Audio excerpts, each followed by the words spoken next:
What's going on, good people? Rich here. School in the building. What's happening? What's going on, everybody? It's your girl Ray P, and we're back for another one.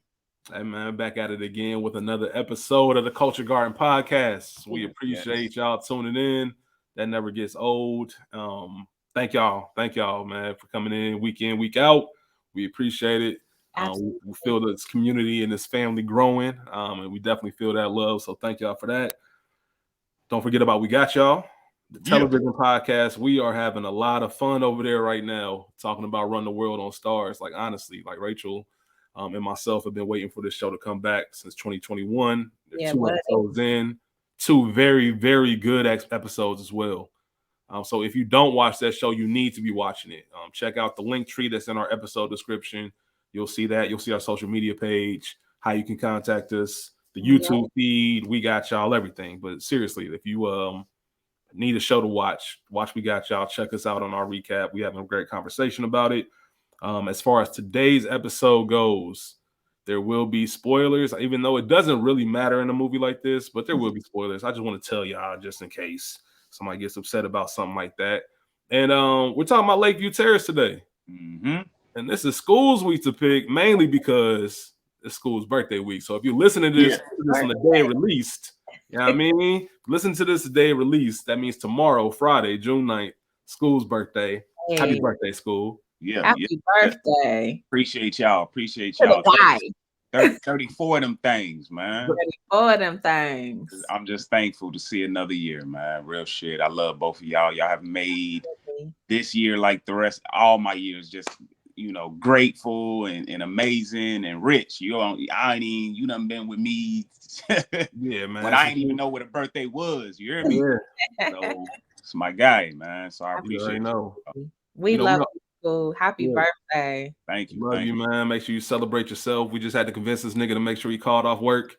As you yeah, don't let him stress you on your birthday, man. We always talk about, man, we've known each other our whole life.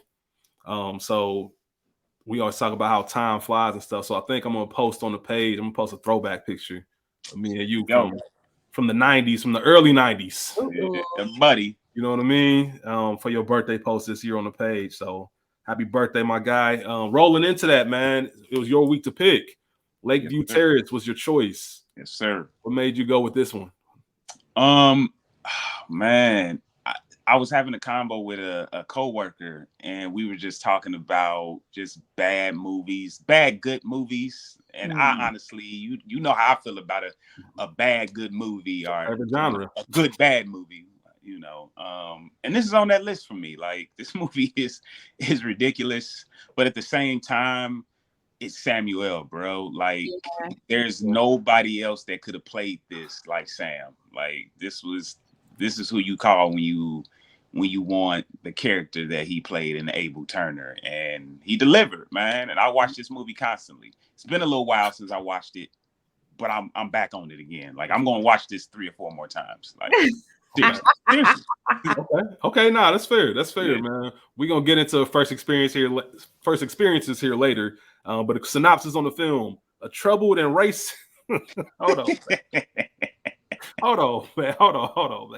Let's just get this out. Can we have this? Y'all want to have this talk? Can black people be racist? No, we cannot. That's what. Every time I see the synopsis, I get weak. No, we cannot. A troubled and racist African American LAPD officer will stop at nothing to force out a friendly interracial couple who just moved in next door to him. The genre is listed under crime, drama, and thriller. As far as the stats go, it was released September 19th, 2008.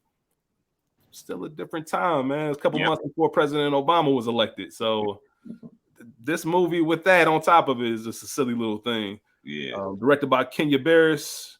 Let me stop fucking with y'all. King loves interracial shit. He loves it, bro. Is it really interracial or his family makeup? I know, I'm just fucking with you, man, because they was on his ass when Black AF came out, but it wasn't. The new one, the one with Jonah Hill. Yes, the one with Jonah Hill. What's the name of that one? I can't remember. it was I don't know, man. That came I make that joke because I don't know if y'all was on the internet or really paying attention. They was on his ass, and I was just getting weak because it was so ridiculous. Like the claims they were making against it, and it was so funny. Anytime I see something interracial, I'm like, oh, that's some Kenya Barry shit. Yep. Just because the Twitter was going crazy on him. Shout out to Kenya, man. He make great products. I rock with him. I fucks with it. No, I really do. Like that, I really do. That shit was funny to me because they was really on his ass, and I was laughing because y'all need something to do with y'all lives. If y'all criticizing that man like that, that's what that was comedy for me. Hey man, the internet was criticizing Blue Ivy, man. So they just be some shit is so ridiculous it just makes me laugh. I'm like, y'all crazy, man. That's why I'm on a break right now. But it really was directed by Neil LaBute. Other movies that you might know from him are Nurse Betty and Death at a Funeral, the American version, obviously with Martin. Nurse Betty's my shit too, buddy. Yeah, I already know. Written by David Lowery and Howard Corder. It's produced by Will Smith's production company, Overbrook, and had a budget of estimated $20 million and made $44.6 million worldwide. So it doubled its budget. Wow. Definitely made money, obviously. And it is currently streaming on Cinemax. As far as awards go, there were no awards that they won. However, Samuel L. Jackson was nominated for a BET Award for Best Actor. As he should have. Yeah. That he had Soul Man come out that year as well. So he's nominated for both of those. Kerry Washington was hot as fucking fish grease too. Who? Kerry Washington. Yeah. This is a real, she was popping at this time. Yeah. Damn, popping. What the fuck? As far as cast goes, Samuel L. Jackson is Abel Turner. Kerry Washington is Lisa Matson. Patrick Wilson is Chris Matson. School, you probably know the other two actors that were considered for that role. Yeah, Ashton Kutcher, and I can't remember the other one. Edward Norton. Yep. Now, Edward Norton, we have this conversation a lot. Edward Norton don't have any bad movies. You think this would be? Here's how you turn this movie into something. You get Edward Norton and you make it rated R. Okay. If you had those two elements, I think this movie's a whole different movie. Okay, I'm with you. You know what I mean? Yes, sir. I don't even know who Edward Norton is. I was trying to Google that shit. Edward Norton. Fight Club. Rounders. American History X. I know his face now that I'm looking at it. Okay. Yeah, he's been in a lot. I fuck with Edward Norton. That's because I'm a big Rounders is one of my favorite movies. Yeah, that's it. Rounders with him and Matt Damon about poker. I have no idea what you're talking about. It came out like 98. It's cool. I wouldn't even expect you to know it, but that's like one of my favorite movies. Obviously, he was in American History X. He was the original Incredible Hulk in this new MCU before Mark Ruffalo took it over. Yep. Yeah, he's been in a lot. I know his face. Yeah. We got Ron Glass as Harold Perot, who played Lisa's dad. Jay Hernandez as Javier. Regina Nehai as Celia Turner. Jay Sean Fisher as Marcus Turner. Vanessa Bell Calloway as Aunt Dory. And Khalid Pinkett as Damon Richards, the guy that they ran down in the at the apartments with his family. Yep, that's Jada's little brother. Mm-hmm. You know why I knew him? The last couple seasons of All of Us that Will and Jada produced, he was on. Yeah, as one of the assistants. Okay, they got you. He was an actor on the show. Okay, he played an assistant. Yep, he played Robert. I can't think of the nigga's name. Will Smith's best friend, the main character. He played his best friend. I mean, he played his assistant. Dwayne Martin. Yeah. I got you. Dang, I ain't watched All of Us in a minute. Man, it comes on Clio and TV One all the time. Yeah, it's on Netflix right now. Is it? Mm-hmm. Yeah, they got all the UPN lineups on Netflix. Okay, I had no idea. Yeah. I bet. As far as the origin goes, did y'all know this is loosely based off real life events? Yeah, man. This shit happen every day, man. What's next? Rachel, did you? No. Yeah, so this was it was loosely based on some real life events that happened in Altadena, California. Obviously involving an interracial couple and a black cop. So they really took the same script, But I think it was black woman, white man, as far as the interracial couple. So this black officer's name is Ursi Henry, and the neighbors are John and Melanie Hamilton. It really started over an argument about a fence. There was a fence that the cop wanted them to replace, and the neighbors didn't want to replace it. So he said, "Fuck y'all," pretty much, and was blowing leaves in their yard, cussing at them, yelling out racial slurs to them because they had mixed kids, obviously. Accused the 13-year-old son of stealing. He made some, I don't even want to say it, some shit that he shouldn't have been doing to one of the daughters, and that he had to go to court for that shit. Some shrewd and sexual act. He didn't do anything physically, but he made a gesture towards her. Like, yeah, this cop was on one. He was really on one. And he actually sued the neighbors about the fence and ended up getting $6,500 from them. And it escalated from there. They both ended up putting cameras up. The cop was the one actually throwing cigarette butts in their yard, throwing eggs at the crib. Like, he was wilding. He did not like the idea of interracial couples. So anytime he had a chance to harass them, he did. And then he actually pepper sprayed the husband one day. That's what actually he ended up going. He got fired from the LAPD in 2006. Ended up pepper spraying him because he blamed them for him getting fired. Pepper spray dude, went to court. The jury, they dropped the case pretty much. Like, they didn't find him guilty, but he ended up packing up and moving, and that's how everything kind of ended in real life. But that I didn't know until I started digging for this movie that was some real shit that happened. Wow. Did you find anything else cool on it? No, it's sad. Yeah, that shit's sad, man. Yeah, they acquitted him. I don't know. I was searching for that word. But yeah, if y'all want to look that up, like I said, Henry Ursi, just Google it. He was on some wild shit, man, and real piece of shit dude. Yeah, sounds like it.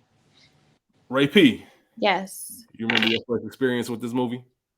I'm pretty sure I watched it on the premium channels at my parents' house back in the day. I know for a fact I didn't see this in the theaters.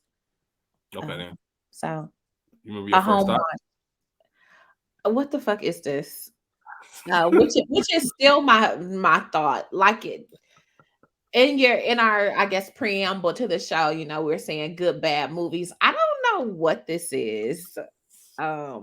So hold that thought. Okay. Because I have it down. I'll just ask you guys now before I get into my first experience.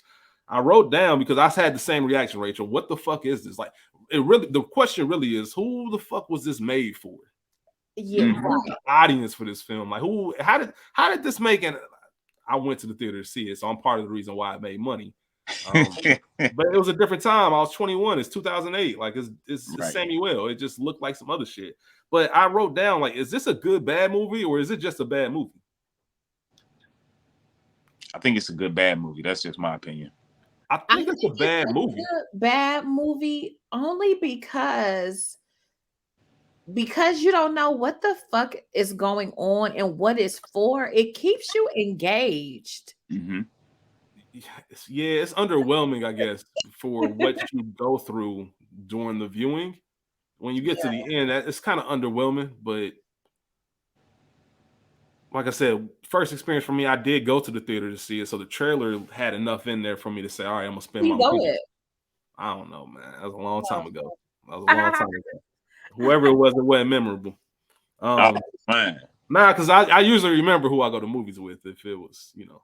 Anyway, we ain't even talking about that. But I remember going to see it at Franklin Park Mall in Toledo. Yeah. And just really sitting there thinking, like, that shit was wild. Like, Samuel was really in there fooling. That was some crazy shit. And I bought the movie. It was probably one of those 5 for $20 Blockbuster joints back in the day. And I watched it a lot between 2008 and 2010. And I probably haven't watched it since 2010. Yeah. And I had that same feeling, like, yo, what the fuck is this? Like, what is this? Like, what am I supposed to get from this? Yeah. And that's what I leave with. So, a couple more questions for you guys.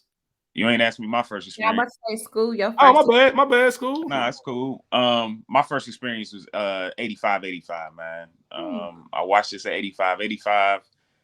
I thoroughly enjoyed it, and I remember going to buybacks and buying this. One of them 4 for $20, whatever it was, and I watched this a lot from 2009 to 2011 or some shit like that.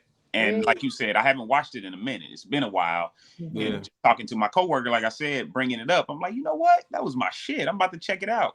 And it's still just as bad and ignorant as I remember. Like, I love Samuel L. Jackson in this film, bro. Like he has that thing where he's very charming in moments, and then he's an asshole. Like, man, I'd have blew weed in that nigga face, man. I'd have blew weed smoke, man. That nigga pissed me off so much. Like, if that was and it's one of those situations where he's a cop. Like, as much as shit you want to talk, like, that's different. You ain't just about to go chest to chest with no cop. Like, what you gonna do? Nothing. Exactly. You know what I mean? You can do something like I don't know. We would have had a real, I don't know. That's a tough situation because it's not a civilian. That's what puts the twist on it. It makes me wonder was he a shitty cop? You know what I mean? Like, because he obviously been a cop for a long time, and his partner was going for detective, and it seemed like he felt a way about it. Like, but at the same time, you've been here for 30 years, homie. Like, why you ain't try to be a detective? Like, I think all right, so there are some like themes of class and the whole nine throughout the movie. In regards to that particular part, because right before that he said something like, I don't want to be doing this when I'm pretty much old like you, and he stopped himself. Yep. And the way he looked at him, because I was about to say Denzel, I don't know where that came from. Samuel L. Jackson, Abel, was talking about he busted his hump for his wife, did everything, picked up every single shift he could, security. So I think just that class of like, I'm from the old school, like we really grinded our way to it. I bought this nice crib. I got in when the getting was good.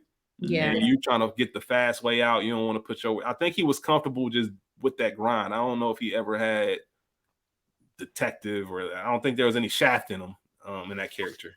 Yeah. I'll add to that. What's his name? Javier. He also said, I don't love this the way that you do. Right. I think that knowing a lot of cops, especially black cops, to your point, Rich, I do think that there is a different level of grind, quote unquote, especially with older cops, and it just was much harder to move up. It depends, he's been an officer for 30 years. This is the early 2000s this came out. How hard was the detective test, quote unquote, available to him, when he was in his prime? Maybe not. Right. That's true. I mean, he very much could just love being a cop, just out there kicking ass, because you're more on the streets. Once you are promoted, you're not in the field like that. It's more of a specialized thing, or specialty responses versus just your everyday. And I don't think that Abel would know what to even do with himself not being busy like that, especially considering all the work that he had put in. Yeah, Abel want to whoop ass. Yeah, he do. Yeah, Abel want to whoop ass, man. He got some frustration to get out. He want to press niggas. Yeah. Pretty much, like he wants to exhort. You see that, like his interactions with civilians, with the dude he had snitching for him that he ended up shooting. Like he pressed him, like all types of stuff. So I think that's just part of his personality. Speaking of his personality, were we to take? Do you think that? Why do you think that house was for sale anyway? You think Abel drove them out, or you think Abel just specifically has problems with them because they're an interracial couple? I think I think he reveals his issues in the bar scene with that couple. So I definitely believe that was just specific to them. Okay. I think that whoever lived there before just moved. It had nothing to do with, Abel. Yeah, I was torn on that. I had that thought too, but then like his interactions with everybody else was okay. You know what I'm saying? It was fake, but he still could be, quote unquote, neighborly with everybody else. Yeah. Yeah. So I am curious as to who else was in that house prior to Chris and Lisa. Yeah. Nah, yeah, you're absolutely right. Because when they went to the party, Abel's famous cornbread, she was talking about how she loved having a black He cop was in the that black neighbor in the white neighborhood. Yeah, so it seemed like they like him. That's a very good point. I wonder if there's any, sometimes that direct neighbor might be a little different than the rest of the cul-de-sac. I don't know. His character was just so demanding that I could see him driving someone to like, let's get out of here. Let's get out of here. Yeah.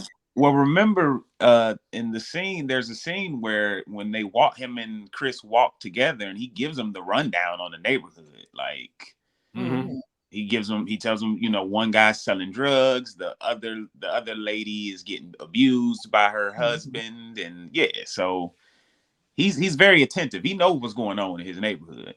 So, oh yeah, 100%. So you got to figure those people he invited too were all his cop buddies. Like, so that's different as well. I guess go ahead, Rachel. I was just gonna say, and I'm inclined to kind of believe that the issues was because it was an interracial couple, and what we know of his wife, his deceased wife, because when he thought Lisa and her father were together, he was not as put off. You know what I'm saying? He was more so intrigued as to what's going on. Yeah, so I'm glad you just brought that up, because that's exactly what I was about to say. Not what you said exactly, but that scene, because that's part of the reason I even brought it up. Before he even knew they were an interracial couple, he turned the water hose off. Abel was on some real creep type of shit. He was peeping out the scenery, wishing a nigga would. Yeah, so he's creeping through and doing all of that, looking through the window with the glass of water. So him just observing, and obviously he's a cop, he's a police officer, so that's in their nature. But part of me always wondered how much of that was just whoever this is. If I don't fuck with them, I'm gonna give them a little bit of a problem. And I don't know. Like I said, the interracial part could have triggered, but that just him looking around and peeping the scene, I was just wondering. Like, he's that stood out to me. So that's why it even crossed my mind. But you guys are probably right. It was probably just, I don't like you with her. That's just what it is. Just like the real life guy. Yeah. School. Yes, sir. Classic or not? No, not a classic. Ray P. No. Nah, not a classic at all. Hell no. Whatever that song is, man. So let's go ahead and get into some categories. All right. School, what you got for best scenes, man? All right. I got the opening scene where you see Abel is what we pretty much just talking about, doing everything. This movie starts off very, I guess, I don't want to say confusing, because you know what's going to happen, but it is very, this story is as much about Abel as it is Chris and Lisa, is what I'm trying to say. Like, it starts off, he's waking up in the morning, he's, interacting with his children. He's obviously a great dad. That's never in the question. Is he? Nah, he a good dad, man. He a good dad. He slapped the dog shit out of his daughter and didn't give a fuck. Hey, man, it's old school. You know what it is. Shit, I done been slapped many, many times. Yeah, but hey, I don't know. Abel didn't care that he slapped his daughter. There's a little bit of remorse, Well, I ain't going to that. Hold on, time out. I'm sorry, not to cut you off. Was Abel a good dad? Do y'all think he was a good dad? I think his intention was well. I think his heart was there. He meant well. The road to hell is paved with good intentions. I think he loved his children. He does not want to see them go down the wrong path. In his mind, he had to get out of, where is he from? South Central or Compton? I thought he said South Central. Okay. He didn't want to raise them there. So there is a level of moving on uppedness. Want to say black bourgeoisie, despite being a police officer, which technically is a blue collar job, despite it being well paying and having good benefits, Right. I don't think he was a bad father. I think the reins were pulled way too tight. I did not get that he smacked his daughter often, Celia. True. So even though he ain't give a fuck, I think some of the sting was also shock, like, yo, what the fuck? So I don't know. I don't know. I think that the reins were pulled very tight, especially considering what we later found out about his wife. She was cheating. So now he wants to know where his children are constantly, especially his daughter, and think about the influence. You don't want her influenced by this black woman with this white man. I just think that he was a little misguided. And then giving what we know of potential abuse by people of the blue. I think it's a gray area. I don't want to necessarily call him a bad father, but him slapping the fuck out of her was crazy as hell. Because most fathers, especially, don't really discipline their daughters. My dad has popped me in the back of the head, but I was like a ridiculous ass child, Celia was nothing but. Could I imagine my dad like slapping me in my face? Absolutely fucking not. Like, what the hell? Cocking back. That was some boondock shit, man. Yeah, he really hit her. Like, nigga. Like I said, I ain't getting into that. He was at his wit's end with her. She had been disrespectful this whole movie though. Like, so. But here's the biggest issue with Abel, in my opinion. Mm-hmm. He sees the world one way, and that's it. He doesn't have the ability to even think about compromise, think about another way, and not just with his kids, with everything. Yeah.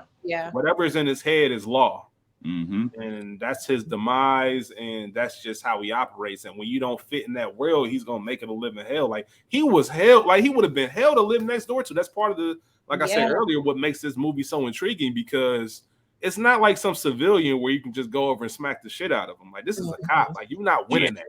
Yeah. I'm not even talking about it from a physical standpoint. You're just not winning that. He can make your life livable. Yeah, absolutely. Hell to the point where you leave. Yes. Back to that scene that we're discussing when he slapped Celia. And yes, when he slaps her and, Lisa acts as though she's going to call the cops or something. He said, here, I'll tell you who's on duty. Like, bitch, what you gonna do to me? So yeah, absolutely. I cut you off in the middle of describing first thing. I'm sorry, we just got caught up in Abel and his father, him being a father. Nah. I just like the scene because it distracts you, it throws you off, and just like you said earlier about, I love that he thinks that her dad is the boyfriend. For a slight second, they make you think that, obviously we know that that's not true, but Abel is blind to the fact that that's her dad, and it seems as though they might be sneaking around together, like how Chris looks to see if the dad's looking, and then he sneaks a kiss, and Abel makes this face like, oh shit, they might be fucking around. So and that had him on alert right then. Yes. Yeah. And he did a good job of portraying that nosy neighbor. Because like you said, yes, he is a cop and he is observant, but as a homeowner, when the neighbors move in, we had some new neighbors, nigga, I was on it. Like, who is these? How many people in there? That's right. I was out my window a second ago trying to see who the fuck this was. Exactly. 100%. Hey, real quick, I meant to ask y'all this before we even got in the scenes. In 2008, if they switched those roles, so if the officer who was a neighbor was white and the man was black, and let's say it was a white wife, do they make that movie? Can you make that movie? Oh, because then it turns into a whole different thing. Racist white cop. Tyler Perry would have to be attacked. Like, it would have to be. I just mean from Hollywood. When I say that, I'm speaking from Hollywood trying to make money. Like, do you even think they even touch this movie if it's made like that? No, especially with Obama. No. Well, he wasn't president yet. I know it, but he was running. We knew he was about to. Yeah, he was running by this time. Absolutely not. They wouldn't touch this. Nah.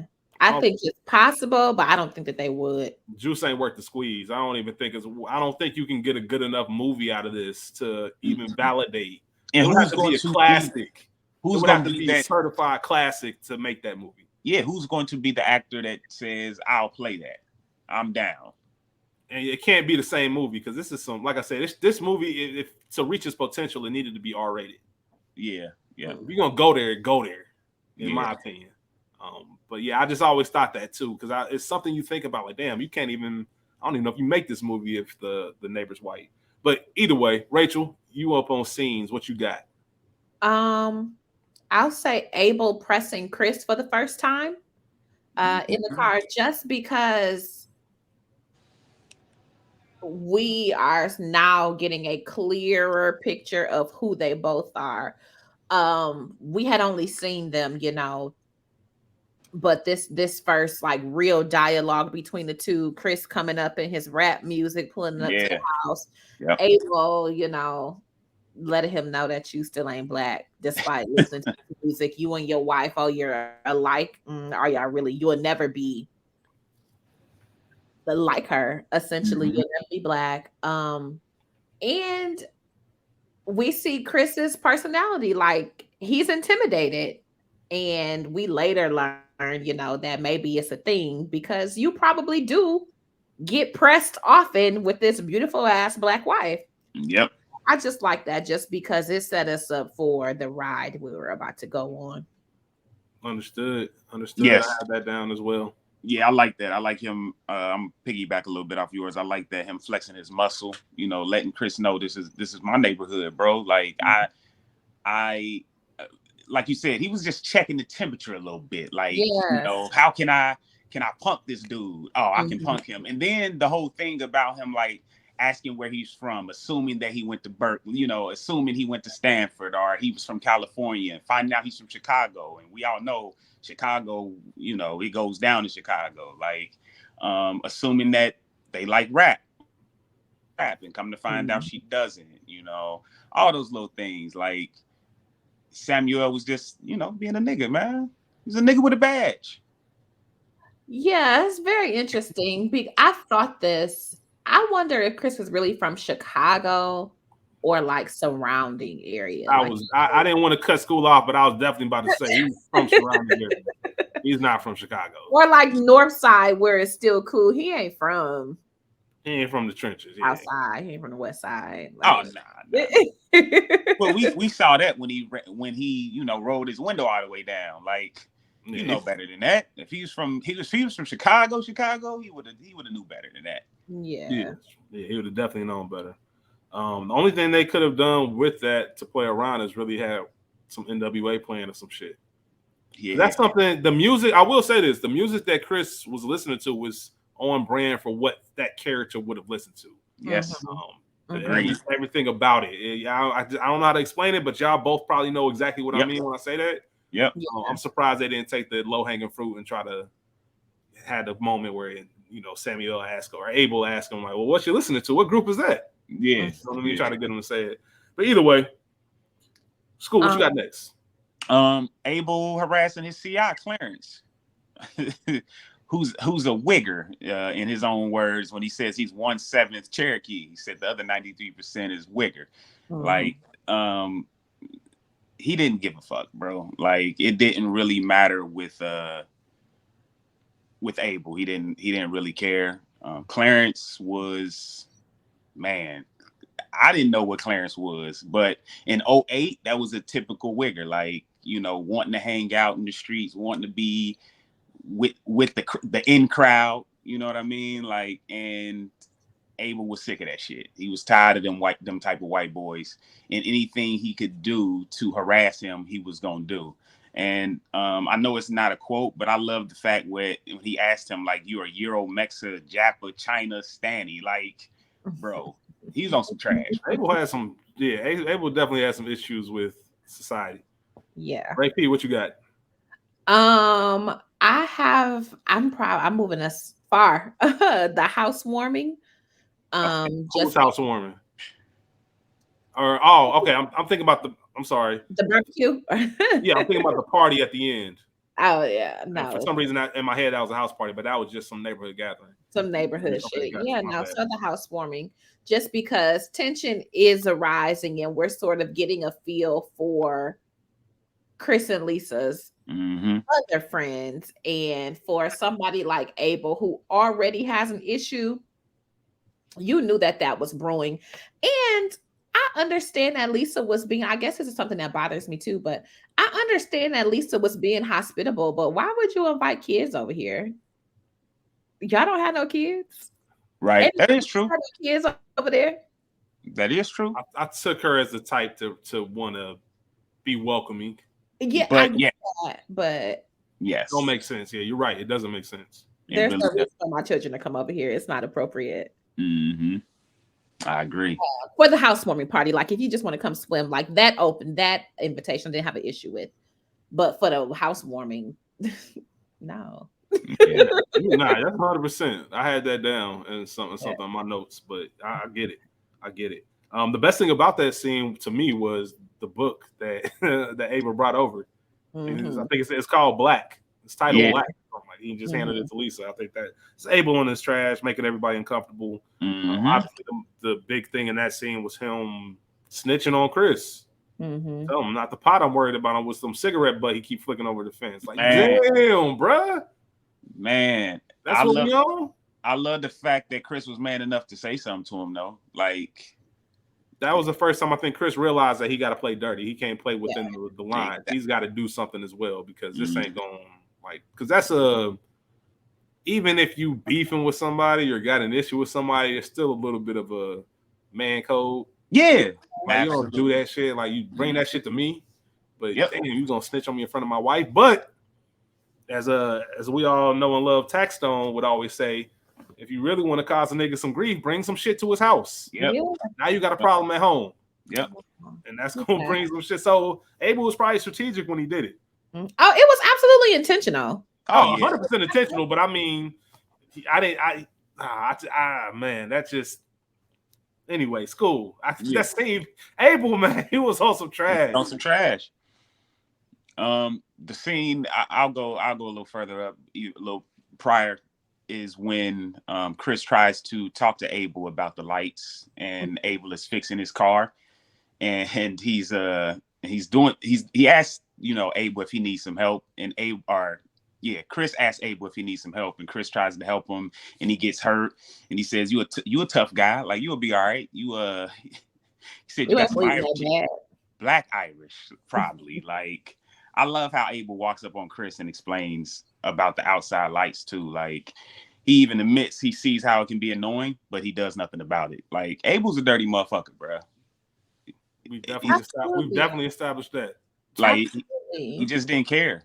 He didn't care.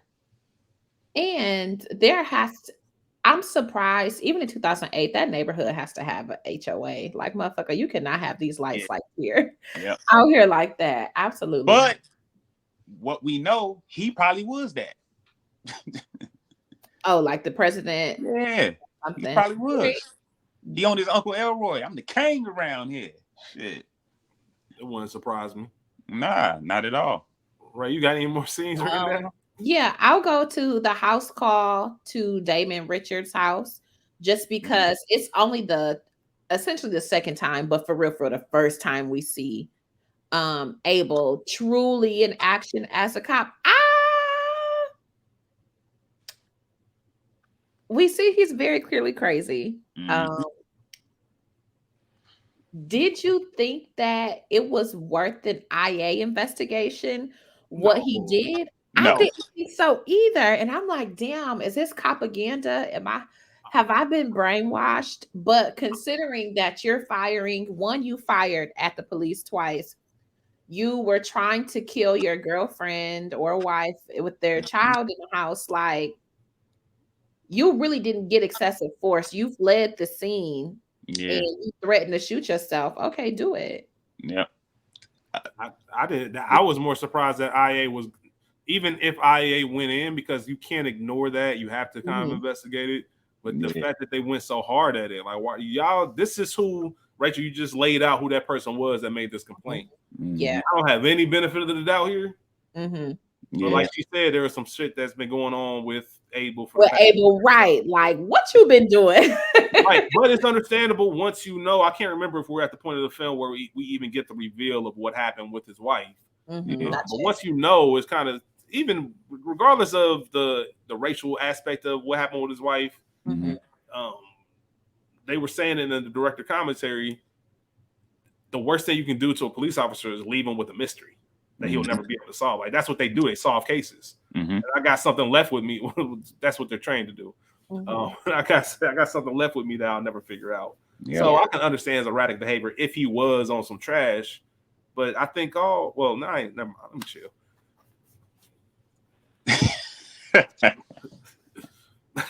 Go ahead, School.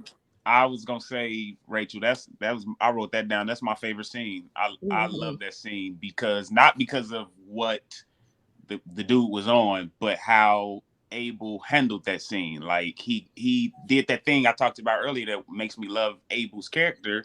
Mm-hmm. Is he's very charming. At first, he seems like an officer who cares, and then when he gets him alone, I wrote it down. I got to look at this shit. He says, let's talk about it. Let's talk about it. Yeah, yeah. Now stop bullshitting. You know, yeah, yeah. Go ahead, squeeze it. You gonna kill yourself? Go ahead, motherfucker. Like, Mm-hmm. just switched it up on him. Like, and back to what you were saying, Rich. Like, there, I think it's a movie thing that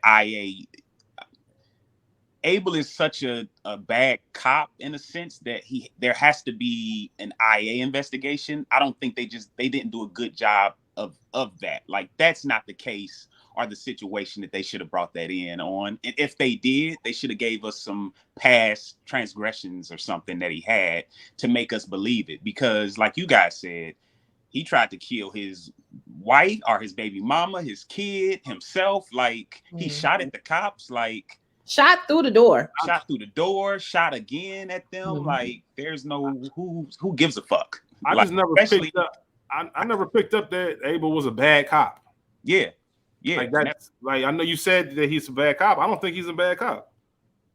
Like I don't think obviously he colors outside the line, but I think as far as his job and what he does, he's good. But what he was doing, his harassment was kind of light for what you see in movies and films. You know what I mean? It was just a disconnect for me as far as the whole IA and them going so hard on him. In 28 years, like, come on, he earned something. If you had 3 bad years, them other 25 could have made up for it. Absolutely. It just seemed a little bit weird.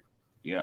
So that's how I feel too. Like that was the movie trying to act like he was a bad cop, I guess. But they didn't do a good job there with that situation. Yeah. Yeah, I agree. I didn't think he was necessarily a bad cop because our only cop interactions with him was him shaking down his CI, which they do, and then this call to action. So I don't know. I guess the third time. I'm sorry. I was just gonna say I think it was weird. It kind of in the things that bother me, but I think it was weird that he even has a CI. Like CIs usually are for more like detectives and shit. Like not really, not at all. Well, maybe not. I don't know, but I just felt like that was weird. Yeah, not anybody, especially if he's a street cop. He's on the street. So if you in records or something, you likely wouldn't. But if you on patrol, you definitely probably have your inside people. Okay. So I'll go to my scene. Celia at Lisa's house in the aftermath. One, School, you said it earlier. She was wilding, even though going to your neighbor's house to swim should be just kind of whatever. It shouldn't really be a thing, the huge deal that it was. But number one, I don't care if I say come over.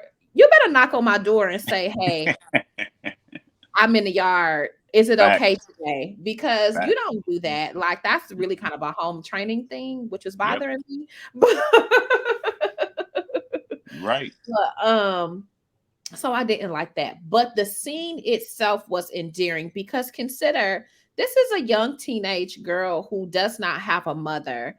And here is this neighbor who seems cool, who's very nice. You have a pool and you have quote unquote, I want to say the ideal relationship, but the relationship that I am also pursuant of, considering that she has this crush. So here is this lady with all this experience who could not ask. And I am missing, other than these 2 weeks with my Aunt Dory, I am missing femininity around me. I am missing just climbing and having a good time because even though I don't think Abel was a quote unquote bad dad, you can't have fun with that nigga. Like he definitely had the rules on lock, man. It's no lightness at that house. You know what I'm saying? Maybe Marcus might have a little bit, but she doesn't. Right. She's a young teenage girl. She has no freedom. So just to be over there, to see her smiling and dancing, because who doesn't love Destiny's Child, you know? She didn't even know who Destiny's Child was. She didn't even know who it was. That's how much of a tight lock your daddy got on you. Or just, I ain't gonna say what I was gonna say. But that made me sad, but happy for her to have just even that brief moment of joy and then into Abel coming over. Like, what the hell?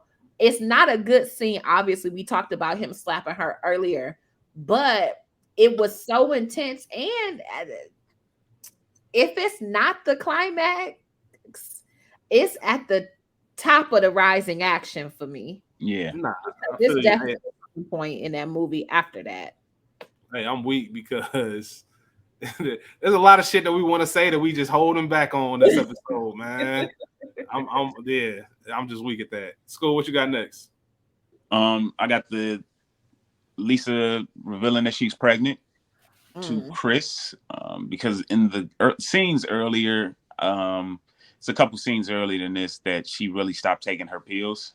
When they were laying down and she started asking him about a family and don't you want to have a family, I put that in my notes. Like, this is when she stopped taking her pills, right then and there. And then she found out she was pregnant, and Chris just wasn't with it, man. Chris has a lot of goals in mind, and one of those right now is not being a father. I think Chris was very stressed out between Abel and his father-in-law. Like, and Lisa couldn't see it. You know what I mean? Like, she just couldn't, she didn't understand that. Like, and I can't speak on him, but it just feels like it's stuff that he wanted to say, like us right now. It's stuff he wanted to say to her that he couldn't say without offending her or her being upset. So he just left it alone. Like, sheesh. I hear that, but I think our reasons for holding back are a little bit different because this is somebody you chose to marry. Yeah.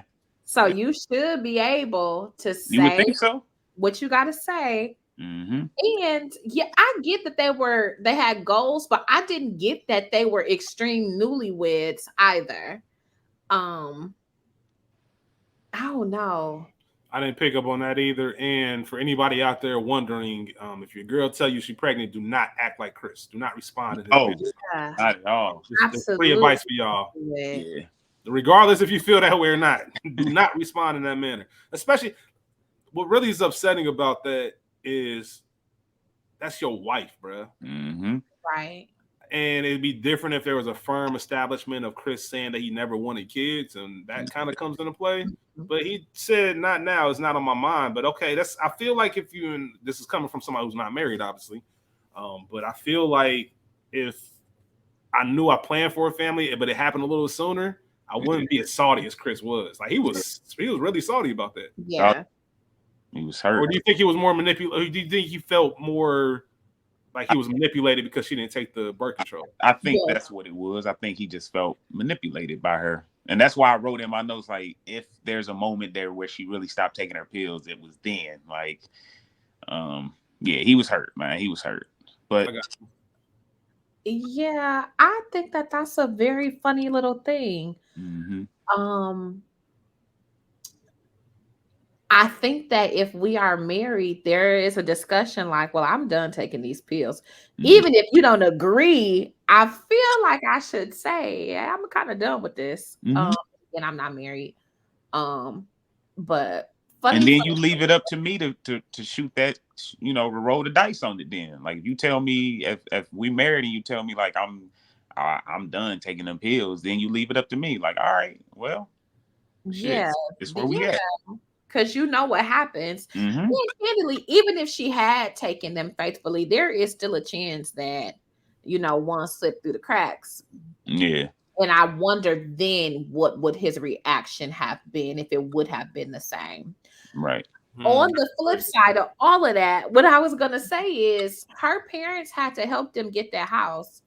So maybe Chris, I mean, he works at the grocery store. Maybe he doesn't feel like he's successful enough or has amassed enough to feel good about being a father just yet. Like, so yeah, I get that. I feel like he wanted to be like her father in the sense of taking care of things. Like, obviously her dad got it set up. He's talking about he got the pilot waiting on him. Like, obviously he has bread. Like, and he wants to be able to take care of her and his family like her father can. Like, and I'm sure he felt like she's not giving me that opportunity to do that and set my life up how I want to, or set our life up how I want to. So there is always an added pressure when your partner, especially a woman, comes from a particular socioeconomic background. And so for Chris and his job, you don't have what her father has. Her parents had to help y'all get this house wherever the hell y'all live out in California, which is extremely expensive, Period. You might not feel the greatest if I can't do for you what your parents can. Because what the fuck you need me for? Yeah. We gonna ask them to help us? I thought they didn't help them though. Because remember, he told her, "Why don't you come back and help you? Because do what we wanted you to do the whole time and help you." He alluded that he wanted her to come home to help. Did I miss that? At the top, they said we couldn't have done this without you when they first got to the house. Okay, got you. So I think there was more help, like her father wanted to give Chris a quote unquote real job. I got you. Oh, okay. That's the way I took it. But at the top of the movie, they did say we couldn't have done this without you. And that's why her pops was on that trash. Like he looked down on him. Like you could tell. Like I couldn't. Now that I know that, white man. That's weird. Now that I know that information, because it's one thing that if I'm helping you in my city. I'm not helping you move 400 miles away. Yeah, but they're still in California. I don't care. Like if I'm the one that's helping and I didn't want you to go in the first place, and I don't like your husband, there's gonna be some conditions. Like you get a credit. No, you see that as not a father. I was about to say, here's the thing. If your daughter tell you she's gonna be done with you and she's gonna, well, then I'm not gonna talk to you ever again. Like you ain't gonna risk your relationship with your daughter. I ain't raising no daughter like that. That's what you think. I'm talking shit. I'm joking, y'all. I'm joking. Obviously, I'm. You're gonna be like Salt. I'm gonna be a sucker. If I have a daughter, I'm gonna be a sucker. Yeah, I don't know. That's a little bit different. I think Ray, it's on you. You still got scenes? My last scene ish, Abel and Chris in the bar, just because we find out the backstory of why Abel hates Chris and Lisa's relationship. It starts off cool, just because of what we've seen so far. Abel is going to be on some bullshit, but it really does start off cool, and we learned about Abel's wife and what happened and where that resentment comes from.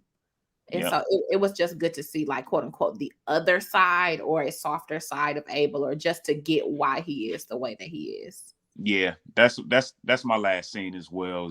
It's a full circle moment. Basically, they both just had a real shitty ass, fucked up ass day, and they had to go have a drink. And wow, what's the chances of me meeting you here and having a drink? And you know what? Fuck it. I'm about to tell you what it is. And Abel just dished it out to him and let him know. Like you said, Rich, like my job is to, I guess, solve mysteries in a sense. And I have the ultimate mystery that I'll never solve. Like my wife was in a car accident with this white man that I guess she was cheating with or whatever. And I can't even ask any questions or find out how long or this or that or anything that I want to know. Or she was cheating to begin with.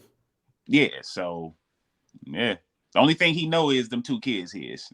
That's it. Right. So that's some wild shit, man. I guess the last thing I'll say is obviously the final few minutes of the movie, the whole standoff, Chris finding out that Abel was behind the attack in the house, the intruder, and then I'm sorry, that shit was stupid. Extremely. But that's part of my shit that bothers me. My things fault. that bother me, yeah, same. And then just Chris provoking Abel until he reacted, because Chris definitely would have gone to jail if he didn't cause the police to shoot Abel. So that's it. I got you. Rachel, what you got for best quotes? This is dope. Let's keep it gangster. That's all I have written down. Listen, let me say this right now. This is I've talked about YouTube movies on here. This is a movie where I've never had the desire to look up any scenes on YouTube, and I've never used any quote from this film ever in like everyday life. Like it's just one of those movies where it's not quotable. It's not quotable, and it just doesn't. I think they this movie had a little bit more potential than what it delivered. It's cool, but you got to watch it as a whole. I'm never sitting back like, oh, let me YouTube that one scene in Lakeview Terrace because it's just not. Yeah, it's some silly shit, man. I agree. I don't really have any quotes, but my favorite scene is the scene that I would definitely YouTube. Like, just that switch that Abel turns on with that criminal, bro, is ridiculous, bro. That shit is hilarious to me. But yeah, there's no quotables on this. Scene stealer? I don't have one. I don't have one of them either. I wrote nobody. I put down in my notes. Nobody wowed me. Yeah. Yeah. Things that bother you. Go ahead. Oh, okay. Hold on. Like I said, it's clear that Clarence was a snitch, but I feel like it really bothered me that they did all that shit right in front of all his homies. Like, they should have took him in the car and drove him up the street a little bit or something to do that, for him to tell them all that bullshit. It just didn't make sense for them to do that right there in front of them. He that's explained that though. Huh? He explained that though in that scene. Oh, okay. I missed it. Remember, he said like if right here, if I do it right here, it looks like you fought the cops and you lost. Like you look like you was going against this. Yeah. So he kind of explained that part. Okay, got you. I missed it. It's just something that bothered me, and it's really minute and stupid, but I didn't understand why Abel was using his regular phone to contact his CI. You should have another number for that. Even if for no other job, for this job, why you using my regular number just in case anything happens? And the other thing that bothered me was Clarence not just getting the fuck out of the house, even if he saw what's her face? Lisa, when she got in the shower. Lisa saw him, you could have still ran out. She wouldn't have caught you. She put you like you could have gotten quote unquote away. Go to the back, like Abel and Chris, they would have come through the front. Like you had enough time. Had you not have been tossing her around, you could have got the fuck out of Dodge, essentially, or at least gotten out of the house. Even if you didn't get far, you could have ducked off. Yep, that's the thing. That's the other thing that bothered me is just like you said, when she got in the shower, that was enough time for him to dip out. And the second thing was, that's the way it was looking. Yeah, it seemed like that. But the second thing that bothered me was him answering his phone. Like, you had been calling the CI back and forth. When you look down, you should have known that number. So why the fuck did you answer your phone? You didn't even look. You didn't even look Turner, till after the fact. Stupid. Yeah, that was the thing. Because again, why are you using your regular ass work phone for this inside ass job? So stupid. Yeah, phone was a big issue. Chris kept falling for the okie doke. That really pissed me off the whole movie. Yeah. Every single time him and Abel got into it, Abel just hit him with the hold on, Chris. Just come on. Let's have a fuck you, bro. He did though. He killed. Hold on. Every single time, like even at the bar, like nah, bro, I had my drink. Fuck you and your drink. I'd have been stopped fucking with Abel. Yeah. And the only other thing I had was you bought trees, but you ain't bought cameras. Yeah. Like, come on, bro, buy some cameras and put it into this shit. Yeah. Like, I'm not even going to police. I'm going to my attorney office. Yeah. Like, I'm going straight to file a harassment charge, and we getting this over with because you want some trash. And being done with it. This is those yard battles gone over the top, that whole scene, this, that, and the third. But also, don't have no shit that hangs over into my yard. I feel them on that. We got beef. Yep. Yeah, nah, I feel him on that. Because it goes back to like him being a cop. Like, you think you're gonna win when it comes to certain things like that. Like, he knows the dumbest laws that you can't even fathom. He knows those laws. Right. So yeah, you're not gonna win that. So there's not a come see about me moment, but I do have a question for you, Rachel, in that regards. Okay. If you Lisa and all this is transpiring and you're witnessing this, are you staying with Chris? Like, how are you feeling about Chris? How's your temperature about your man in this moment? Not being able to go ahead. Chris wouldn't be my man, number one. Okay. Just get that straight. Um, I would be mad as fuck. Like, what's going on here? Why you can't defend yourself? But again, he wouldn't be my partner because there's just certain personality things that I'm not asking you to antagonize Abel, but you really ain't bossy enough to At all. Like the fact that I knew that when he was driving that U-Haul. Yeah. Like, my thing is, there were way too many times in this film where Lisa was on that, like, I'm about to go talk to him. And that should never be the case. Yeah, but them first conversations should have been on some like setting the tone. Like I said, there would have been a different understanding. I believe. I would like to believe that me and Abel would have a very different understanding of what Chris absolutely, but he wouldn't have pressed you like that. Yeah, because you another black man, and I think we talked about it being reversed. Even if it was a black man with a white woman, I don't think that he would have had that same reaction. Yeah, it was very much the dynamic of this white man and this black woman. And you know what's crazy? The fact that I wonder what would have happened if Abel would have found out that his daughter liked the white boy. Oh, it wasn't going down. And he was shutting that shit down immediately. And I wrote this down too, and I forgot to mention this. Aunt, what's her name? Aunt Dory. Aunt Dory. You peep earlier when Celia said she's done with this family and I'm never coming back and I'm going to stay with Aunt Dory. I'm never, like, that was some foreshadowing. I just peeped that earlier. Like when I watched it again, like she basically foreshadowed her staying with Aunt Dory because they didn't come back. He got killed. It's over. Yeah, they in fact did stay with her forever. That's what happened. So me and School in the same family, but I say aunt. All right. So any actors from The Wire? Nope. I say both. Nobody in The Wire would ever fuck with this movie. You're probably right. I'm trying to think. Yeah, you're probably right. Yeah. No actors from The Wire. Soundtrack, like I said. I can see Isaiah Whitlock in this. I couldn't see Isaiah Whitlock in this. That's like the IA. Okay, I can see Isaiah Whitlock or one of them, the police chief or something like that. Yeah, it's kind of crazy you say that. Definitely. Soundtrack doesn't matter. We talked about the music that Chris was listening to.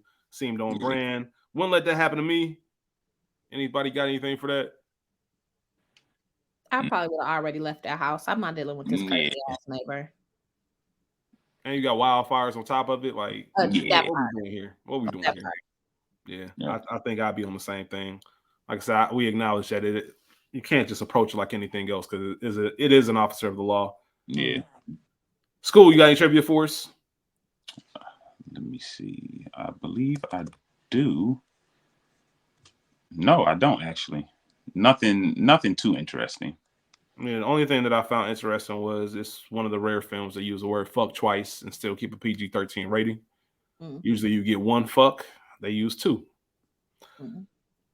Too high, too low, just right. Oh, sorry. I do have something, bro. Do you guys know why this movie is titled Lakeview Terrace? Oh, yeah. Go ahead and get into that.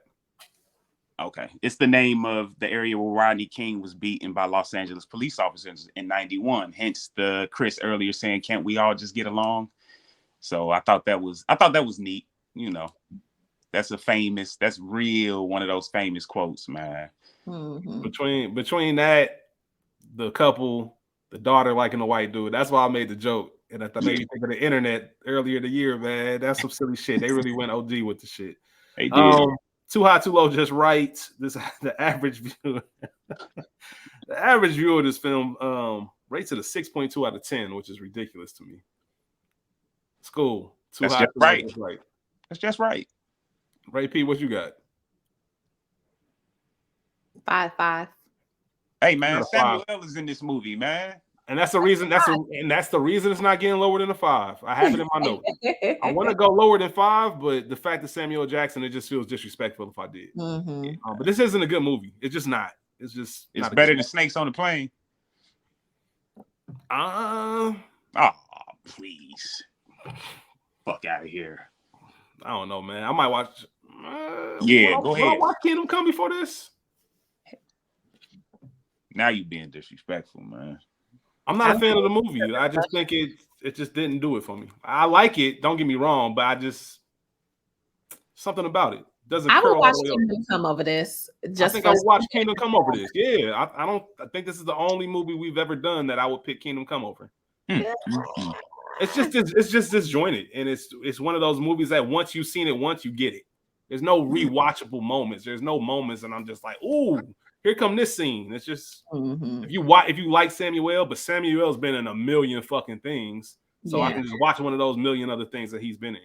Kerry Washington didn't do enough in this film for me, and it's not her fault. I love Kerry Washington. Yeah. The actors that we didn't even have any scene stealers. Like it's just not. Yeah. It just didn't curl all the way over like it could have. But if you see it the first time, you see it the first few times, cool. Like I enjoy it. It's just not something. I know you said you'll watch it 4 or 5 more times. I think I'm done with this one. I'm watching it again. Yeah, and listen, I ain't mad at you. To each his own. Like it is what it is. Like I like my own set of goofy shit as well. So I get it. Y'all niggas like Soul Plane, so and I'll watch Soul Plane a million times over before this. This Soul Plane this ain't even close to Soul Plane as far as from an entertainment standpoint. Not even close. Shout out to Samuel Jackson, man. I do love you though. My guy. All right. I think that wraps us up for this week. School. Sorry for shitting on your movie, but happy birthday, man. I ain't tripping. Nah, as everybody, for everybody out there listening, if you can, like, review, rate. We're at the end of the episode. So as soon as you finish, just give us whatever stars you feel we deserve, whatever comment you feel we deserve. Whether you're watching on YouTube, Apple Podcasts, Spotify, Google, whatever the case is, we definitely appreciate y'all tuning in to us. We'll have another episode next week. I think we told y'all earlier this year, every end of the quarter, so every end of 3 months, we take that week off. So the last week of this month, we won't have an episode drop. But I think we have 1 or 2 more before we take that little break. And like I said, we got y'all. Please come over and check us out. Run the world on Stars, incredible television. With that being said, y'all be cool. How y'all be cool? Peace. Bye.